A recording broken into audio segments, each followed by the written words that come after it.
Merry Christmas! Today is Christmas Eve. In our today's class, we will see what children are doing today. Today is Christmas Eve. And we woke up early.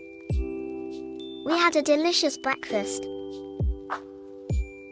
I simply love Christmas for everything we only see during this date. The smell of biscuits baking. The children singing Christmas songs. We played outside and made a snowman. And the dog barked to the snowman. It was funny. As it was very cold, Dad told us to play inside the house. At midday, Grandma brought us a delicious lunch. And for dessert we had apple pie.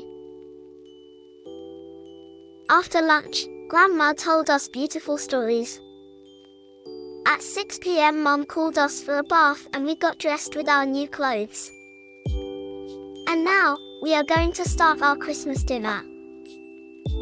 I can hardly wait for tomorrow morning, when I could play with my new toys. And you?